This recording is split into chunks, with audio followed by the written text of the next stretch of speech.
नमस्कार प्रिय भक्तजनों, राधे राधे, जय श्री कृष्णा।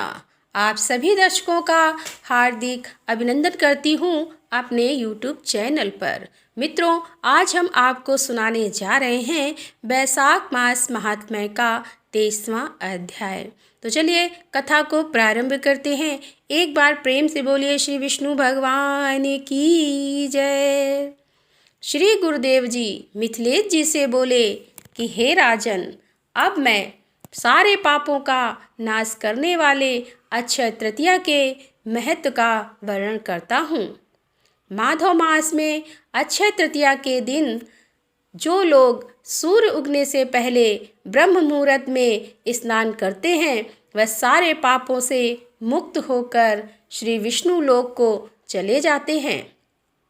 जिसने अक्षय तृतीया के दिन देवगणों, पितृगणों और ऋषिगणों के निर्मित तर्पण कर लिया, तो यह समझो यह उनसे सारे वेद आदि शास्त्रों का अध्ययन कर लिया और सारे यज्ञों के पुण्य फल के बराबर पुण्य प्राप्त कर लिया है। यह पवित्र तिथि पितृगणों, देवगणों और ऋषिगणों की है। यह किस प्रकार लोकों में विख्यात हुई, इसका वृतांत भी मैं तुम्हें सुनाता हूँ। प्राचीन काल में एक समय राजा बलि और इंद्र में घोर युद्ध हुआ। इस युद्ध में देवताओं और भी परस्पर युद्ध हुआ था। देवराज इंद्र ने पातालपति बलि को जीत लिया। उन्हें जीतकर केंद्र पृथ्वी पर आया और उत्तम ऋषि के आश्रम में गया। आश्रम में पहुंचकर इंद्र ने मत गति से चलती हुई रूपवती गर्भिणी श्री पत्नी को देखा। उसके रूप सौंदर्य पर मोहित हो गया। इंद्र की उसके साथ रमण करने की इच्छा जागृत हुई और वह ऋषि पत्नी से जबरदस्ती करने लगा। तब ऋषि पत्नी के गर्भ में स्थित बालक ने क्रोध में आकर माता के गर्भ से ही इंद्र को जोर से एक लात मारी। उससे भयभीत होकर इंद्र शीघ्रतापूर्वक वहां से भाग निकले। तब ऋषि के सारे शिष्य इंद्र पर हंसने लगे और तरह तरह के उसका उपहास करने लगे। तब घोर लज्जित होकर इंद्र मेरु पर्वत की एक गुफा में जा घुसे और उसमें बैठकर उग्र तप करने लगे। दूसरी ओर अग्नि देवता सहित सारे देवगण इंद्र चिंता करने लगे।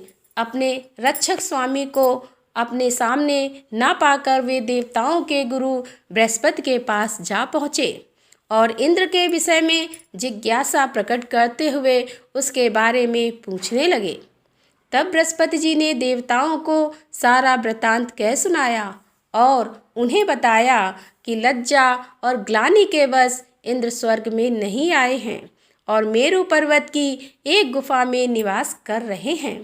घोर तप करते हुए अपने पाप का प्रायश्चित कर रहे हैं। तब अग्नि देवता सहित सारे देवगण इंद्र से मिलने और उन्हें स्वर्ग लौटाकर ले आने के लिए मेरु पर्वत की गुफा में आए। तरह तरह से उनकी स्तुति करते हुए निवेदन करने लगे, हे इंद्र, आपके देवलोक में ना रहने पर दैत्यों ने हमें बड़े बड़े कष्ट दिए हैं। इसीलिए स्वर्ग चलकर आप असुरों को दंडित करने की कृपा करें।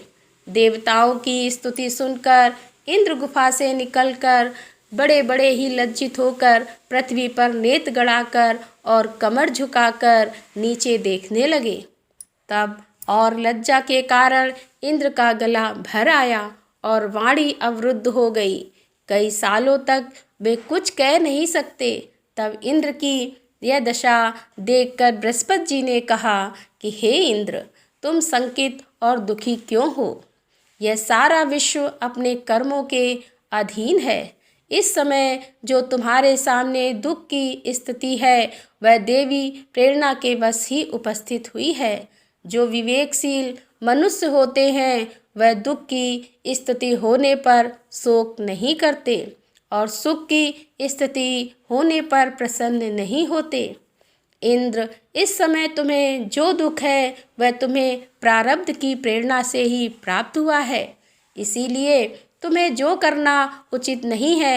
इंद्र ने कहा, हे प्रभु, मेरे उस पाप के कारण मेरा बल, पौरुष, पोजड़, यश, कीर्ति, ये शस्त्र, शक्ति सब समाप्त हो गई है। मैं इन सब से वंचित होकर इस स्थान पर गुप्त निवास कर रहा हूँ। अब आप ही बताइए कि मेरा कल्याण कैसे हो। तब बृहस्पति जी ने कहा कि मधुसूदन, भगवान को प्रिय वैशाख मास की सारी तिथियां परम पवित्र हैं और सारे पापों का नाश करने वाली हैं, लेकिन उन सब में सबसे महत्वपूर्ण शुक्ल पक्ष की तृतीया है।